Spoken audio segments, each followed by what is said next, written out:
a small town, there was a whole lot of crazy here. It's delusion, it's depravity. And a whole lot of lonely. A sheltered young woman with a little girl's voice living her life on Facebook. She was really good behind a keyboard, as long as she didn't have to do it face to face. But when she tries more than just friending people, things get ugly. What kinds of things were people saying about you? I was a bad person. I was horrible. I went through a whole lot. The young couple that she says bullied her Honey, I didn't know he was bad. Oh my God. end up dead, caught in the crosshairs of a Facebook feud. There's no trust on either one of them. They're white. They're kids. This is the bedroom Billy Clay was found. Must have taken a pretty cold-blooded person. It was a precision execution, in and out, happened very quickly. Facebook defriending that led to murder. Even making news this week on Nancy Grace. What a tangled web we weave when first we practice to deceive. There's no loss for suspects in a sleepy town where nobody's who they seem. Was it a rogue CIA agent that no one has ever met? Did he ever talk about the kinds of things he did for work? A lot of killing people. Could it even be her own mother or father? They threatened to take Janelle, cut her head off. Or someone playing murderous mind games by just tapping on a keyboard. Yeah, she may be operating on a fourth grade level, but she's got a PhD in manipulation. Janelle, why are you crying right now? What makes you so sad? Are you done? I'm done. We're done. Actually, we're just getting started. Does Mother know best? It seems to me that you are either completely innocent and blameless in this, or you are an exquisite liar. Well, what do you believe? After tonight, what will you believe? Hashtag Unfriended. Good evening. Social media is supposed to connect people, but tonight authorities say it helped kill them. You're about to see how this all unfolds, everything from romance to revenge. It is what happens when fingers on a keyboard become a weapon. But things don't stop there because somebody's fingers end up pulling a trigger. Here's Matt Gutman. Drive up the winding mountain roads of northeast Tennessee and you'll find breathtaking views, stunning scenery. They don't call it Mountain City for nothing. Everybody knows everybody. Everybody's related by blood or marriage to everybody else. They all go to the same churches. The sign at the city limits would like to suggest this is a congenial community of 2,500 with its arms wide open. The sign welcoming people to Mountain City says a friendly hometown. Friendly to you? No. Why not? Because I wasn't born and raised here. I didn't grow up here. People here do not like outsiders. Janelle Potter could have used a good friend. Plagued with debilitating health problems since she was little, she's now a loner who spends most of her time inside this shuttered ranch house, under the watchful eyes of parents Buddy and Barbara Potter. What kind of person is she? Good-natured, sweet person. She's not an angry person. Naive, young, innocent? Yes, very naive. She's young in her mind, more young than her age, I think. And although she doesn't sound like it, Janelle is 30 years old. She looks good, right? Her room is filled with stuffed animals that stand in as friends. She doesn't work, doesn't drive, and she confides in us she's never been with a man. What were the rules? Don't be out past, 12 o'clock at night. No smoking, no drinking, no partying, stuff like that. They are a God-fearing and gun-loving family. Even when they garden, they pack heat. Mom, Barbara, had a job with Hewlett-Packard, and Dad, Marvin Potter, better known as Buddy, was a former Marine who served in Vietnam rescuing POWs. And later, he says, he served with the CIA. Sounds like Rambo. I just saw him as a gentle giant. But age has taken its toll. Both are now disabled, Buddy even on an oxygen tank. But Janelle's life support becomes social media. So because you didn't drive, that's one of the reasons that your social world became the computer. Yes. I had a lot of family pictures on there. Random pictures of sceneries, dogs. Selfies? Any selfies? Selves. Mm-hmm. Did your parents have access to your Facebook page? Do they monitor it? Yes. A woman in your late 20s and your parents have access to your Facebook page? Well...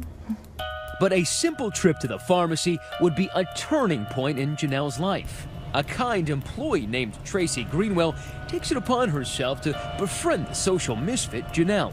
We felt sorry for Janelle. She was sheltered and sick and stuff. She gave me her phone number and I started calling her. I would go out with her to the mall, to her house and out to eat. They even got her to rappel. These are pictures of the new fast friends at Backbone Rock, a local landmark.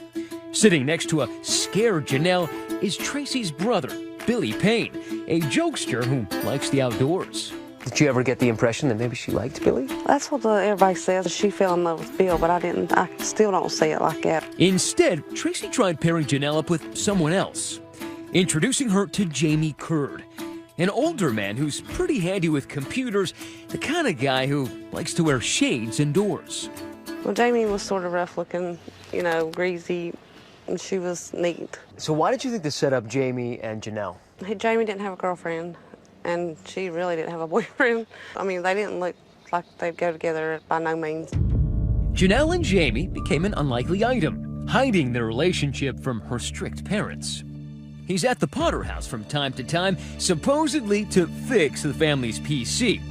But behind her parents' back, Janelle and Jamie would steal time and a few kisses together, snapping these secret romantic selfies. You and Jamie got pretty serious at one point.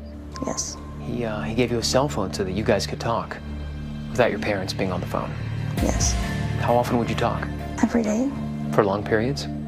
For an hour, 2 hours at a time. Now, take note of Jamie Curd and all that clandestine canoodling, because you're going to hear a lot more about him a little bit later. But even while she's with Jamie, Janelle is still secretly pining away for that outdoorsman she met, Billy Payne. And right around that time, something sinister is happening with her online relationships. She's being relentlessly cyberbullied. Appalling, anonymous comments begin appearing on her Facebook page. What kinds of things were people saying about you? Just that I was a bad person, I was horrible, threatened to get raped. Must have been pretty scary. Yes. I remember I wrote, "Please do not write on Janelle's Facebook." I begged them, please don't do this. And Janelle thinks she knows who it is, pointing the finger directly at one of her so-called Facebook friends, Billie Jean Hayworth. What was her relationship like with Billie Jean? Oh, she hated her. From the get-go? Mm-hmm. She'd call her all kinds of bad names. There might be one other reason these two don't get along.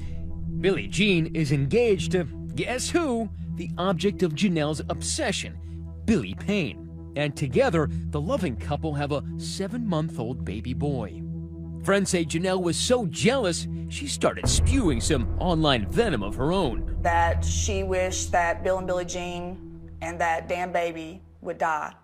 An all-out Hatfield and McCoy-like feud erupts on social media, pitting the two couples against each other. The cauldron is boiling amongst these players, all egging each other on. She was always saying that somebody was mad at her, somebody hated her, somebody wanted to kill her. She was paranoid about it, I thought. But so far, it's all just virtual violence. But then it escalated. I was calling the police a lot. Yeah, they're trying to set me up, but I don't like this because I'm very sick. They were wanting to blow up my dad's truck, throwing rocks at the house. These are police photographs of a rock that landed in the Potter front yard. Written on it were two names, Billy Payne and Billie Jean. And across the side, quote, "I'm your huckleberry." Now, at one point, did they unfriend you on Facebook? I think we did it to each other. I unfriended them, they unfriended me. Who unfriended who first? I did Bill first, and I think Billy did me. And I unfriended her. But unfriending would only be the beginning. There's no cause. They're white. They're kids. And there's a baby involved. When we come back, the young couple's house becomes a crime scene. My impression after, the first week was it looked like a hit. Like a contract hit. Right. Suspects in custody. And an investigation that leads all the way to the CIA. It's so incredible. The story is simply unfathomable. Stay with us.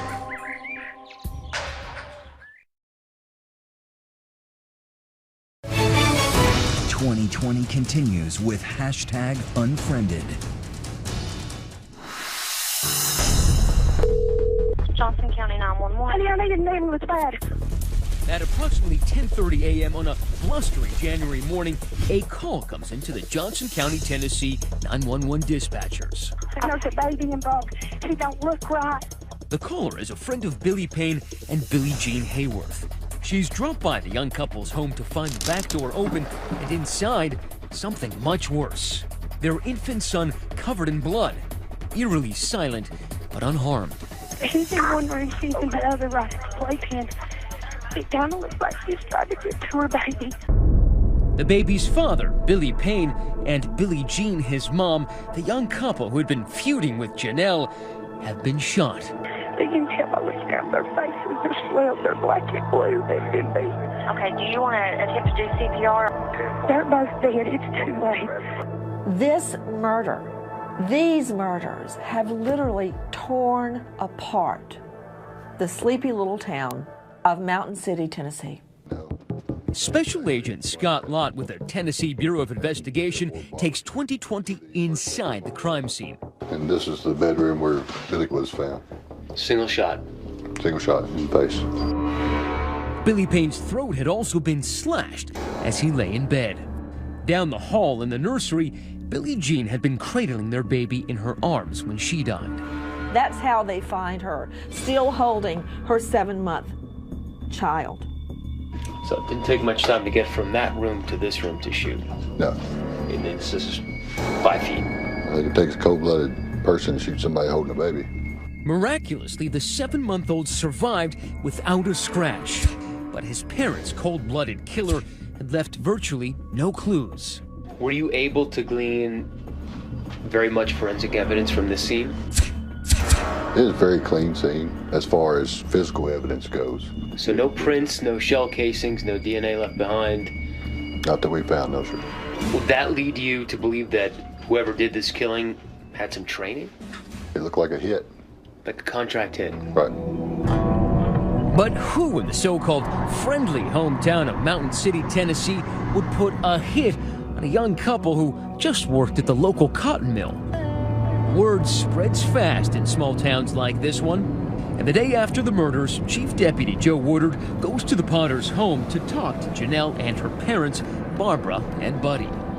We went to the residence and just more or less conducted an interview with them in the very beginning. Why did you decide to go to them? Because we knew that they had trouble with them. Trouble, like that social media catfight between Janelle and the two victims. Got lost with the Tennessee Bureau. Oh, okay, nice to meet you. Absolutely. The Potters don't know it, but the detectives are secretly recording their interview. What we're doing right now is investigating a double homicide. Very serious matter. From the start, Janelle's dad is defensive. Everybody always points a finger at us for something. Oh, no, there ain't nobody pointing their fingers. Do you know of anybody that would hurt them, want to hurt them? No, actually, I don't. I feel bad about the situation because I didn't want no harm on them. Initially sympathetic, Janelle soon lets it fly about the bad blood between her and her former Facebook friends. They've been harassing me in my driveway on our property. And then yesterday morning when I got on Facebook is when I found out. And, I mean, I'm sorry it happened, but, I mean, that's all I can tell you is they have been harassing the living crap out of me. Why would they be harassing you? It came out to be a jealousy thing. They said I was too pretty. But then the cops want to talk about somebody else. Remember Jamie Curd, Janelle's secret sweetheart? Police know he'd had a falling out with the victims and took Janelle's side in the feud. What's Jamie to you? He's just a friend. We've been friends for years. He's friend of our family. Yeah. He's friend to all of us, to me. Seems as if Janelle is still covering up her romantic relationship with Jamie from her overprotective parents. Jamie kind of like your boyfriend? No. No, he's just a really good friend. Does he want to be your boyfriend? Not that I know of. But detectives are still suspicious Jamie and Janelle are a lot closer than she's letting on, and wonder what he might know about the murders. Jamie. So they haul Jamie Kerr downtown and ask him to take a polygraph. You can tell he's nervous. We confront him with the results of the polygraph. And the results? Kerr fails miserably. The polygraph indicates that he lied about knowing the identity of the killer. Now investigators think they've got their man. I think you went in there. I want to take care of this situation. I want to take care of people messing with Janelle. People ain't gonna mess with my girl no more. She's not my girl. You may say that out loud, but you know in your heart the difference. But hours go by and Jamie Kerr still denies that he's involved in the murders. Were you the only person that was ever killed? I wasn't there. Then, out of the blue, it's Jamie asking them a question. A bizarre one, which has the investigators dumbfounded. Is the CIA here? CIA? No. No. Jamie, in that interview, had said something to the effect of, is the CIA here? Of course, that was a very strange question to me. Did I ask the question? Yeah. Why did you ask about the CIA? Because he says he works for him. It's going to be a major breakthrough in the case. Jamie tells detectives that he'd been texting with a mysterious man named Chris, who told him he was in the CIA, who says his job was to protect Janelle from her enemies. It said that he is going by Billy. But why in the world would a CIA agent be involved in this tiny town's deadly internet feud? There's 2,500 people there. There's a guardian angel CIA agent. I smell a rat. And when we come back, I'm not going to tell you I did something I didn't do. Why has Janelle's disabled father suddenly become a suspect? I said, you would never, ever consider hurting someone over this, would you? Next.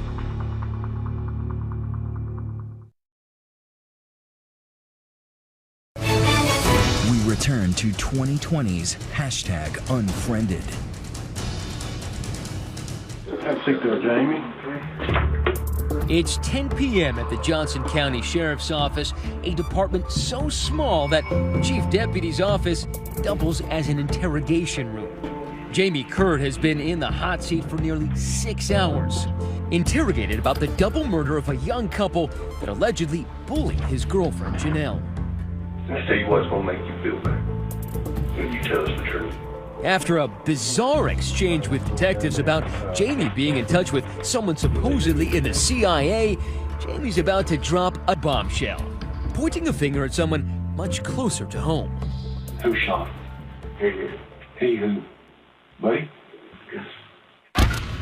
Jamie's just named Buddy Potter, Janelle's overprotective father, as the killer. Buddy, the senior citizen former Marine who needs a six-pack of oxygen just to breathe, he's not exactly your central casting assassin. Buddy Potter, because he has so many ailments.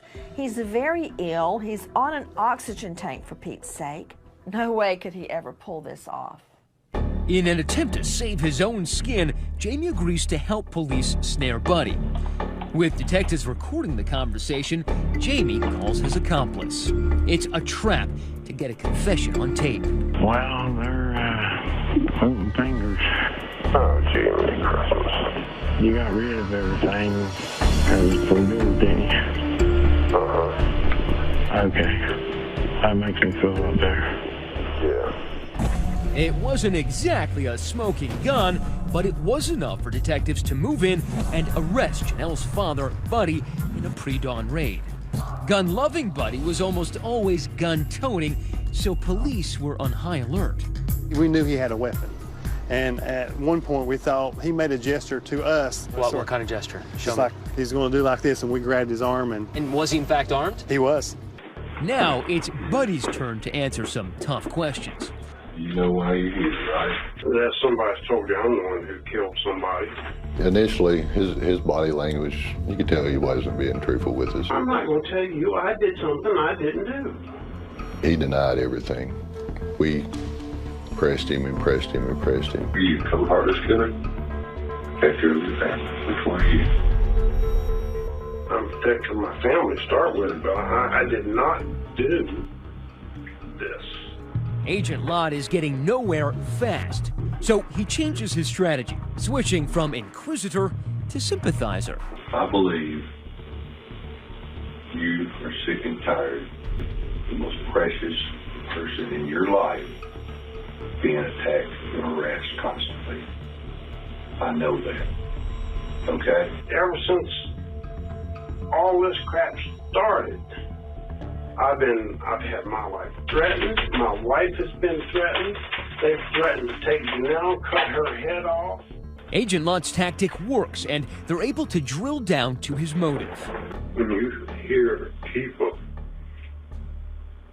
plotting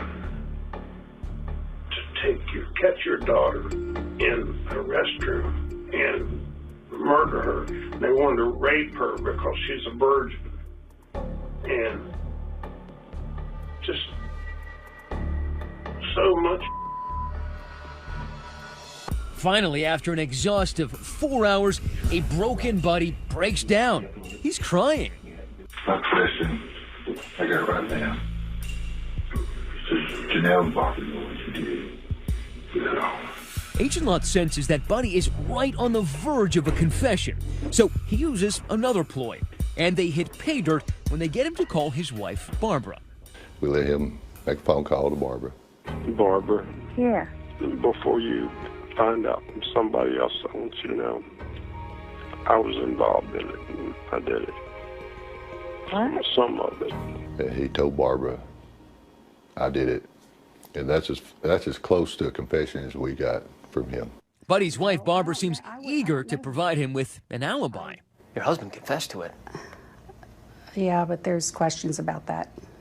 So why would he admit to it? Why would he confess? When they took him, they took no oxygen. They took no medication. And they interviewed him for hours. And when his oxygen gets low, he says things that don't make sense or are incorrect. You need to just say, you know, you're not guilty, you're not guilty. But police think they've got a pretty good case, and now they're out to build it. They execute a search warrant on the Potter house. So did you notice anything odd in the house or anything unusual? Whenever the investigators went downstairs, there was a lot of firearms. We had rifles, shotguns, I mean, it's just one of those. An arsenal. An arsenal, basically, yes. How downstairs. many? I would say probably close to maybe 60 different guns. 60? And it wasn't just in the basement. Guns in the corner of the bedroom, guns inside the dresser drawer, and guns under the mattress. There's even an ammo belt draped around his oxygen tank. They had guns out the yin-yang. It's pretty overwhelming. Looks like Buddy's taken his right to bear arms to an extreme. Yep, that's an AK-47 you're looking at. And there were knives, too, all around the house, even hanging from the antlers on the wall. But there was more. We even found pictures of the victims that were in the living room. You found pictures of the victims in the living room? Yes, we sure did. Was this some sort of mourning thing that they were trying to mourn for the victims? No, I don't think so. No, it certainly wasn't. These were Facebook pictures of Billie Jean and her friends. Was anything written on them? I think one of the pictures, I believe one of them had like bitch on it. Which is kind of an odd thing to find after someone has been murdered in their house Yes. holding their baby. Exactly. And something else you may notice, all the pictures appear to be ripped in half. The cops caught Janelle's mother red-handed trying to destroy evidence. Then all of a sudden she ripped it in half. And I stopped her and I said, give me those pieces of paper. In total, authorities seized 51 items from the Potter house, including the family computer Janelle spent most of her time on.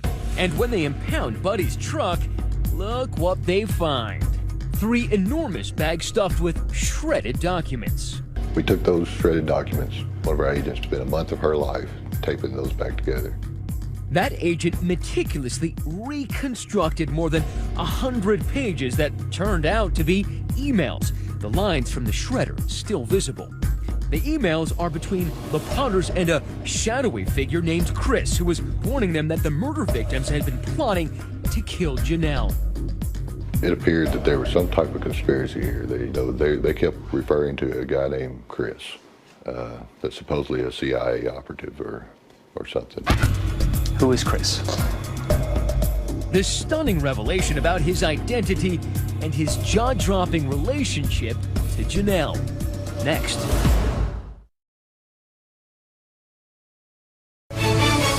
#2020 continues with #Unfriended. In any other Middle American crime yarn, the cops would have called it a day. They've got 2 suspects in custody, Janelle's father, Buddy, and her boyfriend, Jamie, for gunning down Billy Payne and Billie Jean Hayworth. Now, both men have confessed to being involved, and both are awaiting trial. But the most unbelievable twist yet was on that Appalachian horizon. It's not really a whodunit to me, it's a why did they do it? Barbara Potter can't make sense of the fact that Buddy is behind bars. He's never been violent. He's never, neither one of us ever broke the law. We tried to do the right thing, always. And yet, there he is at the Johnson County Jail, accused of first-degree murder. So how was such a heinous murder conducted? How would I know that? Remember, a search of the Potter's home reveals an arsenal of weapons and bags of shredded emails. At least 100 pages got taped back together. And in those emails, conversations between Barbara Potter and a man named Chris, who says he worked for the CIA, warning Barbara about threats to her daughter's life. Chris was doing some surveillance and intelligence work, right? He said he was. Who is Chris? I have no idea who this Chris person is. What was his job? He was a CIA agent. What kind of stuff did he do? He said he was down here to protect me, protect my parents. But why would a CIA agent descend on such a sleepy small town? Could it have something to do with Buddy's service in Vietnam? Barbara says that part of her husband's past is top secret. Is he allowed to talk about what he did? No. Never. Was he ever in the CIA or attached to the CIA? He said he was. Chris told Barbara, Janelle's mom, he was watching their every move and was monitoring all that venom the victims were allegedly spreading on social media. He was watching these people, he said, that were harassing her on the computer and calling her. In Mountain City, Tennessee, there's 2,500 people there. There's a guardian angel CIA agent. No. Police are rolling their eyes too. And when they take a closer look at the computer they've seized from the house, a eureka moment. Those emails from Mr. CIA man Chris were all coming from an IP address that belonged to her daughter, Janelle. Every one of them pointed straight back to Hospital Road, Mountain City, which was Barbara and Janelle's home address. That leaves police to deduce only one thing. There is no Chris from the CIA. It was a creation, concocted by Janelle Potter to convince her parents she was in danger.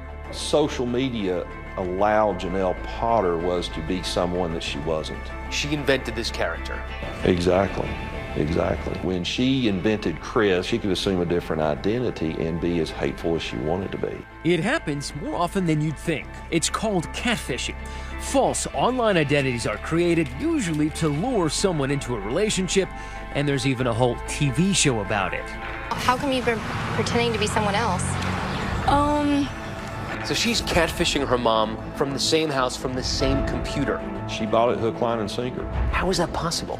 She was feeding Barbara's delusions. So Barbara ignores the signs that something is amiss here. It's beyond absurd. In all catfish cases, at some point, the victim of the catfishing is guilty of some degree of being naive.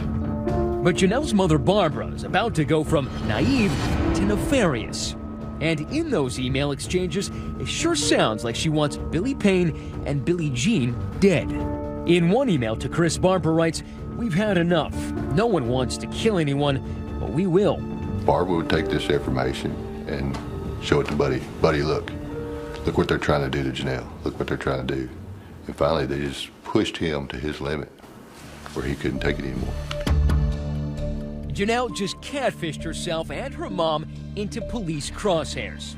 Now the cops want to know where they were the morning of the murders. focusing on the wee hours when Janelle is exchanging secret text messages with her beau, Jamie Curd, and it sure sounds to police like Janelle knows exactly what her father and her boyfriend are about to do. At 4:39 a.m., this message. Yes, he's leaving now. I hear the car. Police believe she's talking about her father on the way to pick up Jamie. The final text a minute later. I love you. Text me ASAP when you get back. And then all of a sudden the text messaging ends. And presumably around 5 in the morning, Buddy picks up Jamie and they drive over to the victim's house, where they savagely kill Billy Payne and Billie Jean. For prosecutor Dennis Brooks, it's all proof these murders were a family affair. And one thing that was very telling about Janelle being involved in the preparation for the killing is the text messaging she does. Coming up, Janelle in jail, where our interview turns sour. Chris was you. No. You are Chris. I can't do this. I think we're done there. And will Barbara throw her own daughter under the bus to save her own bacon? I love her, but I'm not going to serve life for her. No. Stay with us.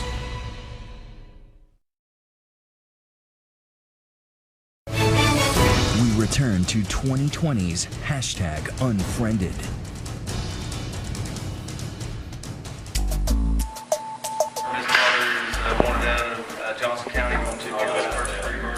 The Potters got problems. The trial for a mother and daughter charged with murder started today in Jonesboro. The courtroom was filled with emotion as Barbara and Janelle Potter were arraigned. Prosecutors accused them of murdering a young couple they had bickered with on Facebook. The family patriarch, Buddy, confessed to the killing and serving 2 life sentences. His accomplice, Jamie Curd, copped a plea deal for 25 years. But now under arrest is what's left of this dysfunctional family. Barbara Potter and her daughter, Janelle. Charged first-degree murder. 3.5 years after the murders, the mother and daughter have their day in court. Through 7 days of testimony, prosecutor Dennis Brooks tries to convince the jury that Janelle was really the one who authored all those emails supposedly from Chris, catfishing her own parents and goading her father into those executions. Case in point, all that childish writing and those misspellings. R-E-S-O-N, similar throughout the documents. Ironically, it's the same argument her attorney, Cameron Hyder, makes in her defense. Janelle Potter operates on the level of an 8 or 9-year-old. Essentially saying Janelle lacks the brain power to mastermind a murder. My client is not guilty for having an overprotective father. So just because Buddy went and did something horrific doesn't mean that Janelle directed him to do it? Absolutely. She is not capable of directing anyone to commit murder. It's just not in her. A countrified cast of characters takes the stand, but one prosecution witness brought gasps to the courtroom. My name is Christopher Jaden. Chris Jaden, a handsome former high school classmate of Janelle's, one she hasn't seen in 15 years. She was, one of those kids that just very strange. But Chris must have made a much bigger impression on her, because this Chris is the person whose identity Janelle stole to catfish her family. Chris works for security, all right, just not national security. The second Chris comes in, her eyes were just drawn to him, would not leave him. As he testified, her eyes were fixed on him. Because he's the real thing and he's a good-looking guy. She apparently thought Billy Payne was too, which is why if she couldn't have him, said the prosecutor, nobody could. Janelle Potter had a crush or some kind of good feelings toward Bill Payne. A biblical crush on him, an epic crush on him. And when he moved on with Billie Jean Hayworth and they had a child, that was it. She went berserk. Billie Jean Hayworth moved in with Bill Payne and became pregnant. That's when the Chris emails began. They would talk about the baby Tyler. They would call him that damn baby. That baby needs to die. No one talks that way about an infant other than a woman perhaps who is jealous that that's not her infant. But the prosecutors have a problem. Their evidence is entirely circumstantial. There is nothing linking Barbara and Janelle to the crime scene. Even if a jury believes they are involved with this, do they take that leap and call it first-degree murder? But the jury jumped in with both feet. We, the jury, find the defendant, Barbara Mae Potter, guilty of first-degree murder. We, the jury, find the defendant, Janelle L. Potter, guilty of first-degree murder. A Washington County, Tennessee jury convicted the pair of first-degree murder in the deaths of Billy Payne Jr. and Billie Jean Hayworth back in 2012. For the families of the victims, an emotional scene. A lot of relief right now. I'm glad that this is finally getting over and that maybe we can let Billy and Billie Jean rest now. And it's amazing to me that these murders were carried out without Janelle Potter ever pulling the trigger herself. Janelle and Barbara got exactly what they took away from Billy Payne and Billie Jean Hayworth. Life behind bars. Shortly after their conviction, I meet up with the Big House bunkmates. They chose not to testify at the trial, but tonight we put the questions to Barbara and Janelle that they didn't have to answer in court. Why did you write to Chris that you wanted them dead? I didn't. Yeah, you did, from these emails. Well, you can believe those emails if you want. So who wrote this? 1, How would I 2, know? 3, I might have 4, started an email 5, that got changed. 6, well, you can do what 7, you want. I'm telling you. 8, 9, 10, 11-page email. 11 pages. Mm-hmm. That's a long email. And you write, I will kill if I have to. Not just hurt, but kill. That's not me. That is not me, because I'm not that kind of person. I'm not evil. But probably the most revealing email isn't one Barbara exchanged with Chris, but rather one she sent to herself. A link to a Billy Graham article on forgiveness and murder. A couple weeks before the murders, you had searched, can God forgive a murderer? No, I didn't. That's not me. No, I did not. I don't want anybody murdered. I did not do that. Maybe Janelle? I don't know. I would hope not. Do you think if you passed that you'd go to heaven? Yes, definitely. And with a clean conscience. I could die right now, and I would feel good about it. I would go. I love my daughter, I love my husband, but I would not sit here and lie for them. You wouldn't take a hit for your daughter? No, not me. I love her, but I'm not going to serve life for her. No. Apparently, there is a limit to this mother's love, but what's not in short supply in this family are lies. Can God forgive your mother? I'm sure. What about you? I didn't murder anyone. You don't have any responsibility for the murder of Billy Payne, Billie Jean? No. None? No. No, but you hated them after I time didn't again and hate again. them, I just disliked them. You hated them enough to tell your father that they were really torturing you. And you must have hated them if what you say is true, that they were harassing you time after time again and again. I didn't hate them, I just disliked them. I wanted to quit. I wanted the harassment to stop. I went through a lot with them, but I never wished them dead. I never wanted them dead. Janelle begins to cry. Is it real? Or is it just another move in her game of master manipulation? Chris was you. No. You are Chris. You invented him like you invented other characters. No, I didn't. You didn't? No. Just happened to be from your email, from your computer with your fingertips. No. It was from your IP address, from your email address. I don't think we're going to get into that. She said everything no, leads back to Chris. Chris apparently created this scenario. She stated she's not Chris, and that's what she maintains. Do you feel like you had any responsibility in doing this to him?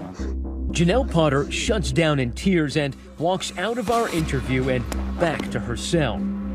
The family that just a month before the murders spent Christmas posing for photos together, now taking a very different kind of snapshot.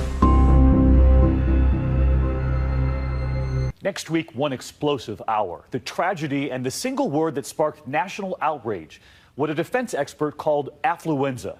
He said a teenager was too privileged, too pampered to take responsibility after a drunk driving accident. It was controversial at the time. It still is. And for the first time, you'll hear from that teenager and the parents at the center of it all. A wild ride in a jacked-up speeding truck with a drunk teenager behind the wheel. 4 innocent people dead. It was carnage. Carnage and destruction. The crime that horrified the country. I started screaming, "Where's my dad?" The sentence that ignited a firestorm when an affluent, pampered kid didn't serve jail time. Now he's talking on camera for the very first time. Wow, a controversial hour next week. But that's our program for tonight. Thank you so much for watching. I'm Elizabeth Vargas. And I'm David Muir. From all of us here at 2020 and ABC News, thanks for watching. Have a great weekend. Skylar's parents are beside themselves. Their daughter is gone. Can you imagine? It's evil. Tonight on 2020, Unfriended. A popular teenage girl lured from home for a mysterious joyride in the middle of the night. But she never comes back. I was scared to death. I didn't know where my baby was. Does this creepy game by BFFs, recorded on a cell phone, hold an answer? Would you guys rather suffocate or get shot? Get shot. Shot. Drowning or suffocating? Suffocating. Tonight, 2020, taking you inside a jaw-dropping mystery. It's a race against time at this point. And the secret world of Mean Girls Gone Wild. Give me the phone. No, this is over. This is over. Hurry up. From cryptic messages on Facebook and Twitter to a real-life crime scene in the woods. Skylar screaming why. What happens when three's a crowd and one person gets cast aside? What secrets do they have? And who do you believe when Pretty Little Liars seem to be everywhere? Her words were, "I have to tell you the truth about what happened last night." Tonight, what can happen when you get unfriended? Best friends from hell. There couldn't be a more fitting description. Here now, David Muir and Elizabeth Vargas. Good evening. A lot of you might have rung in the new year with a midnight toast, but for one young girl, a midnight joyride was just the start of a mystery that devastated a small community. What happened to Skylar Neese? That's our question right here tonight. And to answer it, we're taking you inside a massive search and the social hotbed of high school, where some of the most important clues are hiding in plain sight on tweets and on Facebook. Facebook fights between BFFs, where getting unfriended is just the beginning. Here's Ryan Smith. They were 16 and inseparable. Best friends. High school sophomores Sheila, Skylar, and Rachel. It was always those three together. You barely ever saw one of them by themselves. Silly in their selfies. Giggly teenage girls. They're pretty, they're sociable, they're popular. But behind their smiles, secrets that would shock everyone they knew. The level of deception, it's mind-boggling. The police were just as shocked as we were. No one was expecting anything like that. Pure evil. Nestled in the Green Mountains of West Virginia, the city of Morgantown, home to West Virginia University, known as a friendly family place. What's it like here in Morgantown? It's peaceful. It's a small town that's growing really fast. Nice people. Dave and Mary Neese lived in an apartment in the tiny Morgantown suburb, Star City. Dave works at a local Walmart. Mary at a medical office. Their lives wrapped around their only child, Skylar. Hey, gorgeous. Treasuring every spin. What a beautiful ballerina. Every laugh. And every childhood memory. It was the time she had the tea party for me, and after Mary came home, she noted that Skylar couldn't reach the faucet, and I've been drinking toilet water for the whole tea party. That was a good memory. At the time, it wasn't a good memory. Yeah, I'm a crazy girl. Daddy's a crazy boy. She was Daddy's little girl. I spoiled her beyond rotten. Skylar was very loyal to her friends, the people she thought was her friends. When Skylar was 8 years old, she met another spirited child with whom she developed an instant bond. Her name was Sheila Eddy, and they became thick as thieves. If they weren't together, they were on the phone together. And that's literally 24 hours a day, I'm serious. It was always, you saw one of them, you saw the other one. What was your relationship like with Sheila? Wants to turn away. She's like a part of our family, she really was. I mean, just like one of our kids. To let him burns. As a teenager, Skylar had a 4.0 GPA, a part-time job at Wendy's, and an active social life. In their freshman year at University High School, Skylar and Sheila meet the striking redhead Rachel Schoaf. Their duo becomes a trio. Kelly Kearns was close to Rachel. She called me her cool aunt. She was like a daughter to you? Yes. Kelly says Rachel was charismatic, popular, and talented, cast as the lead in the school play. What was she like on stage? She was a natural. On Rachel's 15th birthday, Rachel introduced Kelly to her new best friends, Sheila and Skylar. Here they are that night. They were two adorable little girls smiling up at me, you know, just looking so angelic. But that vision of angels would soon be shattered. July 5th, 2012, Skylar finishes a night shift at Wendy's. Skylar walked through the door and gave her mom a hug and said, "I love you, Mom." She hugged me and said, "I love you, Dad." She went to bed. The next day, Dave and Mary go to work. But when he returns home that afternoon, Skylar's bedroom door is still closed. I knocked on her door. There was no answer. So I said, "Sky, come on, you got to get up." And I still didn't get an answer. So I opened the door. I looked down at her bed and it hadn't been slept in. And it scared me. So I immediately called Mary. She said, "She's not home?" And I said, "No." Concerned, his next call, Sheila. She answered on her first ring. I said, "You got any clue where Skylar is?" She said, "No." I said, "When's the last time you talked to her?" She said, "Last night about midnight." Looking for clues in Skylar's bedroom, Dave discovers something out of place. When you came in here that day, describe what this looked like. The screen was gone completely, and I found it in her closet, and the window was open about that much so she can get her fingers out and lift it back up. I found a bench right here. Outside the house, Dave points out where he saw a bench, a way for Skylar to climb back into her bedroom. Then I knew, oh my God, she snuck out last night and she's not home. And then I started freaking. It's now 4 p.m., and it's time for Skylar's next shift at Wendy's. Skylar had never missed work, but today, she's a no-show. Wendy's called and said, "Hey, is Skylar coming to work today?" And I said, "Oh, Jesus." Mary said, "Call 911. Long County 911, do you have an emergency? I have a 16-year-old daughter who apparently snuck out of her room last night. She has not been home, hasn't went to work, can't get a hold of her from any of her friends. I am scared to death. Has she done this before? No. Just then, Mary gets a phone call from Skylar's best friend, Sheila. And what did she say? Her words were, "I have to tell you the truth about what happened last night." She proceeded to tell me that her, Skylar, and Rachel had snuck out the night before, and that they had driven around Star City, were getting high, and that the two girls had dropped her off at the end of the road because she didn't want to wake us up sneaking back in. I was scared to death. I mean, I didn't know where my baby was. It was horrible. Sheila and her mother come over and offer to help in the search for Skylar. We immediately went looking for her, going door to door, and we couldn't find her. But then, Mary remembers what will become a major key to finding Skylar's whereabouts. Mary said, "Oh, what about the surveillance? We got surveillance at our apartment."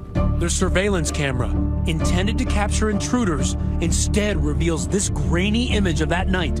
A car pulls up at 12:30 a.m., 30 minutes after Sheila says she dropped Skylar back near home. Minutes later, Skylar is seen sneaking out of the house. She slips into the car and disappears. What were you thinking when you saw her head flash on that screen and she's walking to that vehicle? For a second, I felt relief because at least I know she didn't get abducted or anything, you know. And it wasn't like she was pushed in. She willingly got in the car. What did police tell you that they thought happened? They thought that Sheila had dropped her off and Skylar came back home and then snuck out again. For Officer Jessica Colbank and Corporal Ronnie Gaskins, the video is their best and only clue. What were you looking for? Anything. Trying to get pictures of the tires, the rims, but it's just too grainy. And it just raised millions of other questions of who did she go with and where did she go? Next, what happened to Skylar? Everyone has their own theory. Got drunk and fell and hit her head. Somebody maybe followed her home. She'd met someone on the internet. Somebody's just too scared to tell us what really happened. Stay with us.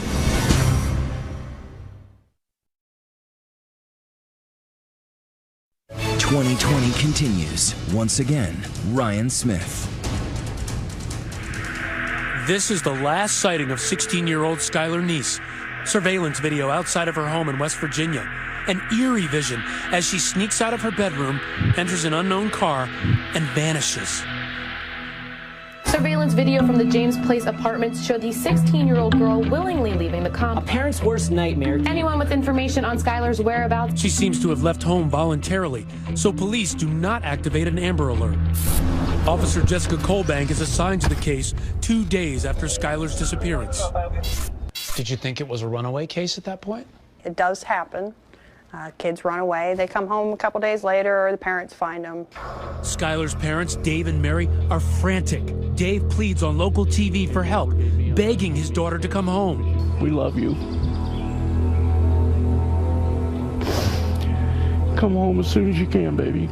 Honey, if you're scared, don't be scared. You're not in trouble. We need to talk, and that's all, honey. Just come home. Each time they get calls with possible Skylar sightings, they rush into action. I'd jump in my car and fly to the place they thought they saw Skylar. I'd go down to the supermarket and scream her name. I mean, everywhere they thought they saw Skylar, we were there. Skylar's friends were worried, but hopeful. Morgan Lawrence has known Skylar since they were 3 years old. I thought maybe there was a fight, maybe there was something that made her upset, and that she'd be back the next day. I thought maybe something happened at home, she wanted to get away. Amarette Hughes, another friend, writes Skylar messages on Facebook, pleading with her to come home. Hi, beautiful, I love you and I miss you. Come home soon. The inseparable trio of Skylar, Rachel, and Sheila is now missing a key member. As for Rachel, just hours after Skylar's disappearance, she's happily posing for pictures on a boat with her family friend, Kelly Kearns. But Kelly says Rachel is worried about her missing friend. I mean, she was texting all the time. She seemed urgent. Meanwhile, her other best friend, Sheila, is in constant contact with Skylar's parents, helping them post missing person posters, tweeting messages like this: was really waiting for Skylar to come home today. Just days after Skylar's disappearance, Sheila comes to the Neese's home, devastated, with a special request. She says, is it okay if I go back and sit in Skylar's room for a few minutes? She was crying, Sheila was. Crying pretty hard, and she was sitting on her bed, so I just sat down on the bed beside her and rubbed her back. So I was trying to, console her, make her feel better. She was going through the same thing we were going through, just at a smaller level, I mean, this is our baby that's gone, and we're flipping out, and her best friend's gone. I mean, it's horrible. Days turn into weeks, and still no sign of Skylar. No activity on her cell phone or bank card. And her parents doubting the runaway theory. She didn't take her cell phone charger. She didn't take her contact lens solution. Apparently she was planning to come back fairly quickly. And in tight-knit Morgantown, people are searching for Skylar and wondering what could have happened to her, like local crime writers Jeff Fuller and Dateline Berry. Lots and lots of rumors floating around. Got drunk and fell and hit her head. Somebody had followed her home. She'd met someone on the internet. And then a possible break in the case. 2 bank robberies in nearby Blacksville. Corporal Ronnie Gaskins hears rumors that money from the robberies was used to buy drugs for a local teen party. Skylar had supposedly overdosed on heroin. She died. People there panicked, and they disposed of the body. And where did that lead take you? We weren't coming up with anything. Sheila and Rachel, the last 2 people to see Skylar, have nothing to add to their story. They picked up Skylar at 11 p.m., took a joyride through the winding back roads of rural Star City, smoked pot, then dropped her off before midnight. Very often, the last person to see the victim alive is looked at with grave suspicion. In this case, the girl's story seemed relatively innocent. So police had no reason to believe both of them were lying. But for Officer Colbank, it's the small, unspoken signs that make her suspicious. Take me back to that moment where you go to speak to Sheila the first time. Just complete blank on emotions. There was absolutely nothing. It was like iced over. It made me uneasy. Colbank's meeting with Rachel, the high school drama star, also strikes her as odd. She was really nervous. which has got to be a red flag. What does she have to hide? Their stories were verbatim the same. No one's story is exactly the same unless it's rehearsed. And she's an actress, so she can memorize lines. I'm sure they had it written down somewhere. Okay, this is our story, we've got to stick to it. Everything in my gut was, Sheila is acting wrong. Rachel is scared to death. But police don't know what Rachel and Sheila are hiding or why. Meanwhile, Skylar's parents are grasping for any clues, taking a closer look at the bad influence Sheila had become on their daughter. Sneaking out at night, you know. Found some marijuana in Skylar's pocket one time. Here it was Sheila's. We didn't like the way Sheila acted a lot of times, but being she was Skylar's best friend, we kind of overlooked it. It's becoming clear that the smiling face of Skylar's BFF was just a facade. You started interviewing people about Sheila. How would they describe her? What was she like? Shady, sketchy, sneaky, and pretty manipulative. Skylar's friend Morgan says Sheila rubbed her the wrong way. She was very self-centered. She would almost do whatever it took to kind of get her way. Amoret says Skylar confided in her that there were cracks in the clique. Her best friends were snubbing Skylar. These pictures that Sheila posted on the website Meet Me suggest Skylar had become a third wheel. She just thought that they were becoming closer, so they were just pushing her out. She was really upset about it. The slights were sometimes subtle, but clear as day for Skylar. They were dressed the same. They both wear dresses or skirts, but they wouldn't tell Skylar, and they would say it was more like a coincidence, but I secretly think that they planned it. Are Sheila and Rachel hiding a secret about what happened to their best friend? Officer Colbank is determined to find answers, to bring the niece's daughter home. And I promised Dave and Mary the very first day that I met them, I said, I'm a bulldog in my investigations. I said, I don't care if it takes me 10 years to find the truth. I will eventually find it. Next, the girls play a strange, secret game, captured on camera by Skylar. Drowning or suffocating? Suffocating. Where would it lead? Stay with us. So, do you think those girls, Skylar's BFFs, are hiding something? And if so, what is it? For live tweeting throughout tonight's show, let us know. Use the hashtag ABC2020. Elizabeth and I will be right back. 2020 continues with Unfriended. Here again, Ryan Smith. Police have begun to suspect that Sheila and Rachel, best friends of missing 16-year-old Skylar Neese, are lying about what happened the night she vanished. The first red flag? Tension in the relationship.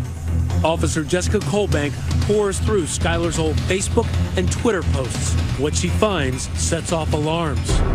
You could tell she was mad at someone. In the weeks before she vanished, Skylar had posted angry messages. There's just something about you I can't stand. People can be so mean for absolutely no reason. Hope you don't expect me to give anymore. Hashtag bye. And the final tweet she wrote, sent 10:48 p.m. the night she disappeared. You doing like that is why I will never completely trust you. She didn't trust someone. That was the issue. And perhaps the most suspicious posting by Skylar, this strange game among best friends. Sheila asks Rachel and Skylar how they prefer to die. Would you guys rather suffocate or get shot? Get shot. Shot. Drowning or suffocating? Suffocating. It's almost the same thing. I know, but it's not. And when police review Rachel and Sheila's cell phone messages after Skylar went missing, they note a curious absence. There was no mention of Skylar whatsoever. It was very odd. It's as if she just erased it from her mind forever. Skylar has been missing for months. Despite her parents' concerns about Sheila's bad influence, they're convinced that Sheila is simply grieving over her lost best friend. Even as the police are saying to you they've got some suspicions about Sheila, you were thinking, hey, back off of this girl. I even told him, I said, will you please leave her alone? She's going through enough. I said, those girls have just lost their best friend. Will you chill out on her for a while? What the nieces don't know is that Gaskins and the FBI, who have taken the lead on the case, are finding actual evidence of the girls' deception. Stay, please. Sheila and Rachel told police their joyride with Skylar was contained to the Star City area. Desperate for clues, police scoured surveillance video from local businesses. It paid off. This video captures Sheila's car at 12:39 a.m. heading north, away from Star City. That was the first variation in their stories, is where they drove around. And there's not just video. Cell tower pings from that night place them in the backwoods town of Blacksville. That just blew their whole, oh, we stayed in Star City. You're 45 minutes away from where you're saying you're at. You can't do that. You're not Houdini. So you say, aha, we have this information. What happens when you speak to Rachel and Sheila? They changed their story to fit, oh, sure, we were in Blacksville. I forgot that. Oops. Their carefully rehearsed stories are now mismatched. Sheila, the high school drama queen, claims Skylar didn't join them for the ride to Blacksville. But Rachel, the high school drama star, says she did. They're starting to differ, at least from Rachel's perspective. It sounds like the actress is starting to forget her lines. Oh, yeah. She had to come up with her own lines. And that's where she really started tripping up. Once you start seeing inconsistencies in a story, it's all over. The person's lying. And then you must ask the question, why would they lie? Sheila is adamant that her version of the night's events is true. She volunteered to take a polygraph. What did that say to you? Arrogance. I think she thought she was smart enough to outsmart a machine. So she took the polygraph, and what happened? Failed miserably.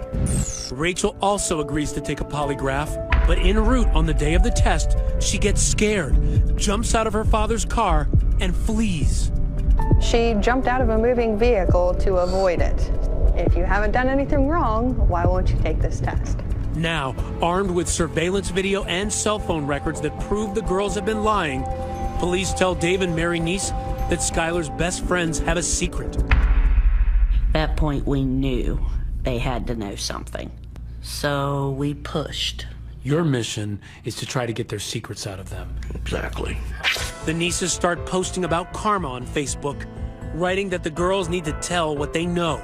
Classmates and even strangers are putting pressure on Sheila and Rachel.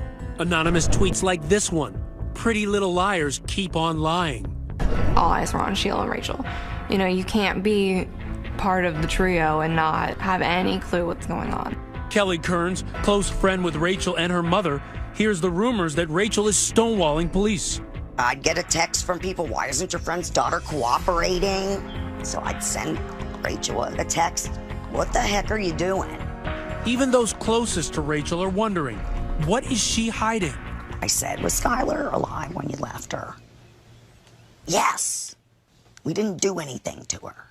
I think that in this situation, you cannot lessen the importance of peer pressure. Rachel seems particularly affected. As the lead in that year's school play, she is accustomed to adulation. It's like she was getting booed in a performance. It's that type of level of ostracizing her. She couldn't handle that.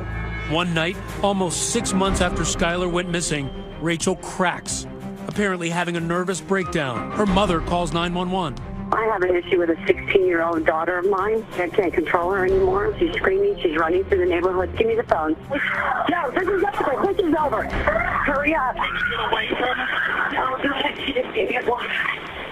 Oh, God. Hurry up, please. Seemingly suicidal, Rachel is admitted into a local psychiatric hospital. What happens there has never been revealed. But immediately upon release, Rachel is driven directly to meet with police. She's just nervous, she was shaking, and the impression I got was, all right, now the truth's finally going to come out. Next, you'll never believe what Rachel tells police. This was something totally different from what you expected. It struck me as unbelievable. There was no accident.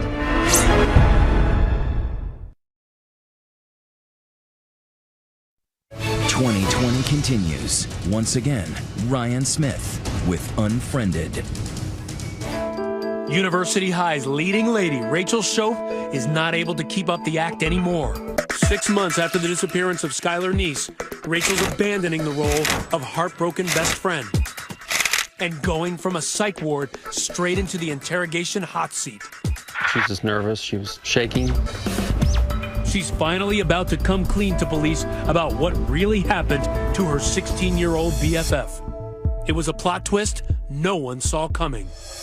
The first words out of her mouth were, "We stabbed her." This was something totally different from what you expected. Took us a minute to kind of settle down. Okay, what do you mean you stabbed her? Rachel tells Corporal Ronnie Gaskins she and Sheila began plotting to kill Skylar months earlier during science class. They were joking how they would dispose of a body. Then it got more sinister. We need to figure out how we're going to kill her. They don't know how to use guns, so they would use knives to stab her. Rachel wanted Skylar dead now because, get this, she was about to leave for church camp. So one midsummer's night, she and Sheila gather some critical tools: a shovel, paper towels, bleach, wipes, a change of clothes, and kitchen knives. And they arrange to meet with Skylar. Remember this grainy surveillance video? Police couldn't make out the car. Turns out it had been Sheila's all along. 12:30, they arrive at Skylar's house, the knives hidden in their hoodies. 5 minutes later, Skylar emerges. They drive out of Star City, past Blacksville, and across state lines to Pennsylvania, and into the woods of a town called Brave, where Skylar is about to face the fight of her young life. And they're driving on this road that we're on right now. Yes. And Skylar's in the back seat having no idea what's about to happen. She has no clue. Gaskins takes me back to the murder scene. Man, this is dark and creepy. I mean, just imagine these girls are out here after midnight. And recounts what Rachel confessed. All three girls exit the car and they walk down this road. The girls find a grassy area to sit and smoke marijuana. Skylar gets up and starts walking back to the car to get a lighter. That's when they execute their secret plan. Sheila and Rachel get up behind her and count. 1, 2, 3. And on 3, that was the time for them to start stabbing Skylar. Right here, Skylar is being stabbed by her two best friends. Yes. Skylar takes off running, with her two friends giving chase. Rachel tackles Skylar, and the pair continue to repeatedly stab their BFF. And according to Rachel, Skylar is screaming, "Why?" And then they try slitting her throat because they had read that it would kill her quicker if they cut her jugular. The plan was to bury her, but the ground was too hard. So instead, they drag her body to the side of the road and cover her with branches, rocks, and leaves. They don't even bother to really conceal her. They change into clean clothes, they wipe down the car, and they left. Like nothing happened. This was calculated, planned out, thoroughly thought of before this night. The perfect murder plot. Everything planned to the T. But why? Her only answer to that was, "We just didn't like her." What do you mean you just didn't like her? We just didn't like her. But why not? Did you ever get the sense with Rachel that she was really remorseful? She seemed to be relieved that the truth has been told. She doesn't have to hold it in anymore. It's not eating at her anymore. Shockingly, even though Rachel confessed, Gaskins doesn't arrest her. So we had no body. We had no physical evidence. I mean, we had all this circumstantial evidence, but we need something more concrete. And there had been no cracks in Sheila's armor. So to try and nail her, that night, police put a wire on her friend Rachel, hoping Sheila incriminates herself. But Sheila doesn't take the bait. Instead, the two killers take this smiling selfie together. Sheila tweeting, "Finally got to see Rach." Then, a break. Police think they have an ace in the hole, linking Sheila to the murder. They find traces of blood in her car. We had to do a DNA confirmation. Meanwhile, Rachel continues to give critical details to police. Details Skylar Neese's parents so desperately await, like the location of Skylar Neese's body. In this area right here is where we were able to finally locate Skylar's remains. She was 1, 2, 3, 4, 5, 6, maybe 7 steps away from the road. Back in Star City, the Neese family is holding a vigil on what would have been Skylar's 17th birthday. They are finally told the news they've been dreading. Skylar has been murdered. I was outraged. I was a mess. All these emotions run through my head at once. The search for Monongalia County teenager Skylar Neese is over. Skylar was our world, and now she's not here. Soon the news breaks publicly. Father, we thank you for joining us here today. But not the identities of the killers. And immediately, Sheila Eddy takes to Twitter to join the chorus of grief. Worst day of my life, The pain is real. And rest easy, Skylar. You will always be my best friend. At the same time she is pretending to mourn online, Sheila is brazenly taunting police, tweeting messages like, "Wonder if there's a Law and Order SVU where they don't figure it out." And "We really did go on 3," a seemingly blatant reference to the crime. But what Sheila doesn't know is that authorities get their biggest break yet. Conclusive evidence linking her to the murder. A DNA match confirms that blood from the trunk of Sheila's car is Skylar's. It's that final piece that really nails Sheila. That was news that I was waiting to hear. Finally, with enough evidence to arrest Sheila, Gaskins closes in and tracks her to the Cracker Barrel, where she is having breakfast with her mother. I just want to be able to get her right then and there, get her into custody. It's a race against time at this point. Right. We're not just dealing with a 16-year-old girl. This is a cold-blooded murder. It's the end of the road for Sheila. She is leaving the Cracker Barrel just as Gaskins pulls up, cuffing the teen killer right there in the parking lot. I advised them she was being charged with the murder of Skylar Neese. What did it feel like for you to finally arrest Sheila? It was just an amazing feeling. What did you say when you brought her to jail? Home sweet home. And then we shut the door with a big old grin on my face. Case closed.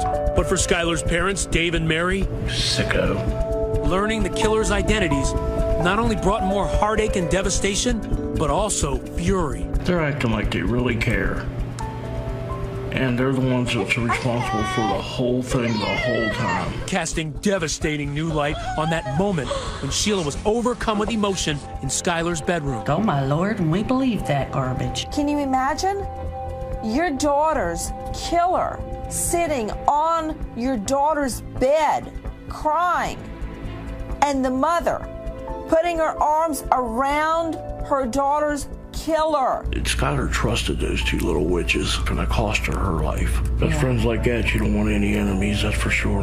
How could they do that to their best friend? And the reason Rachel gave? That they just didn't like her? That's the biggest line of crap I've ever heard in my life. There has to be a reason. You don't do stuff like that for no reason. When we come back, the real motive? Was Skylar hiding something about her friends? Did she know too much? Skylar knew stuff about them that they didn't want out. Her secret diary revealed.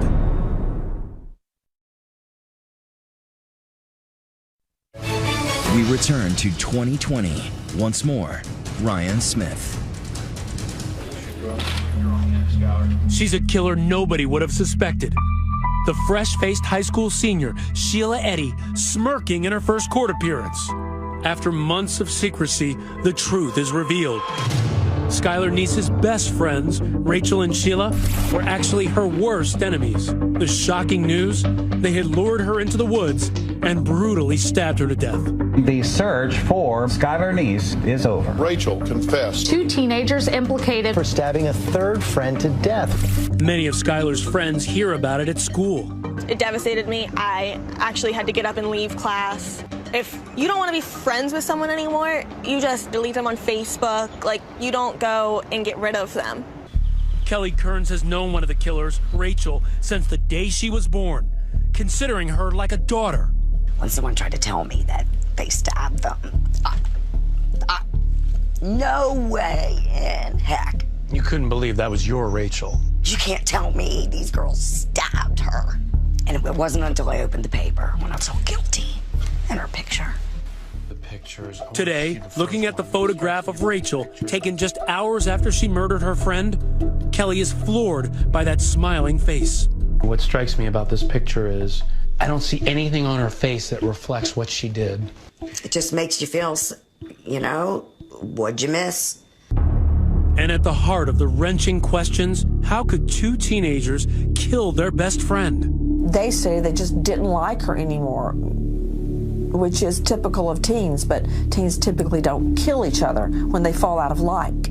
I think it was because Skylar knew stuff about him that they didn't want out. Stuff, he says, that was hidden in Skylar's diary, where he says she wrote about a sexual relationship between Sheila and Rachel, which she witnessed at a sleepover at Rachel's house. Dateline Berry and Jeff Fuller describe the incident in intimate detail in the new book they've written called Pretty Little Killers.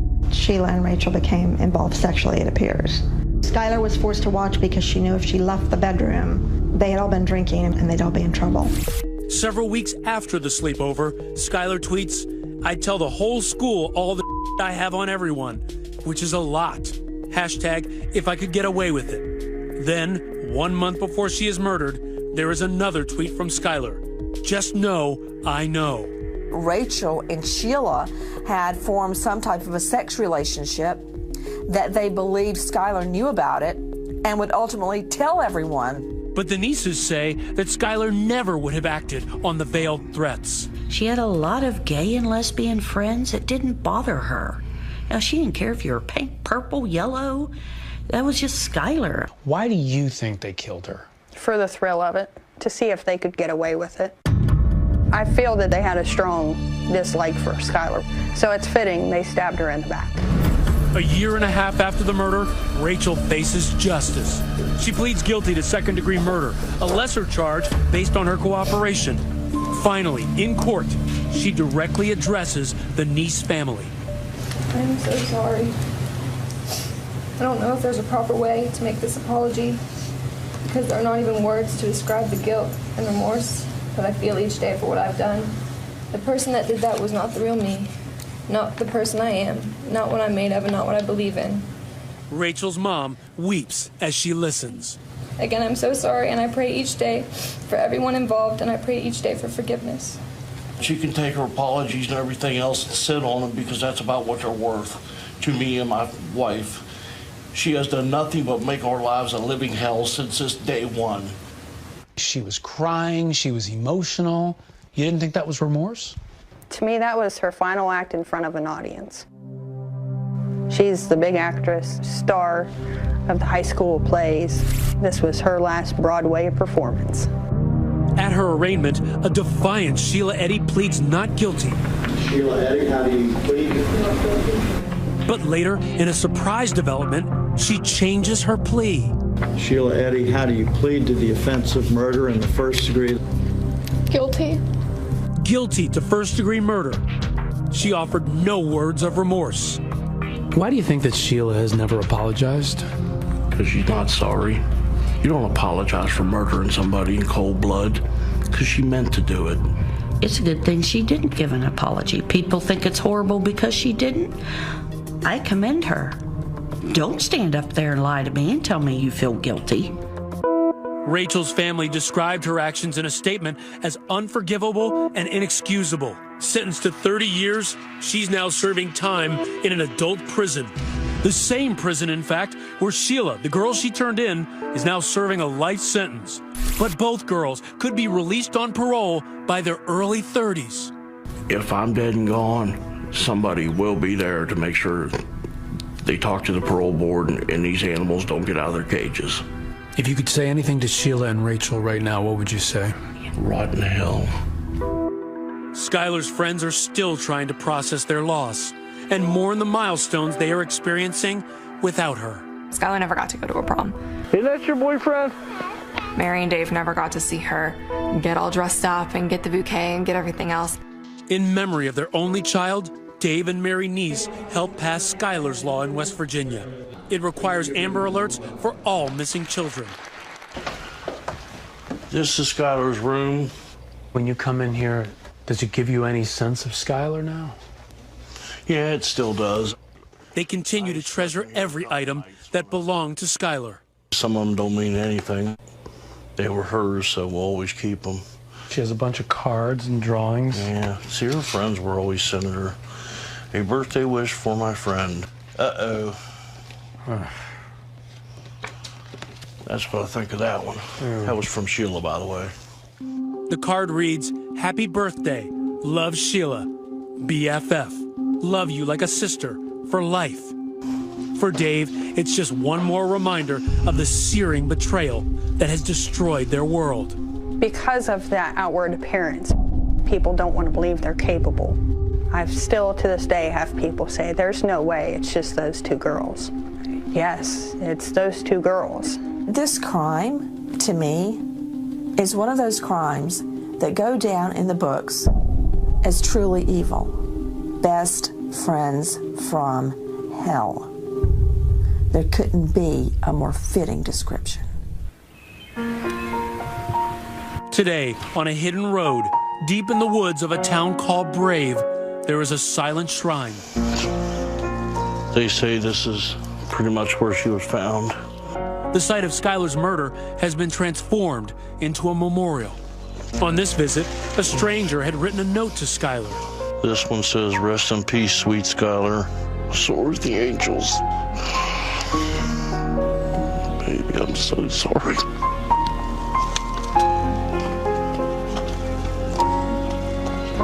If there's one lesson to be learned in here, and one lesson only, know who your friends are.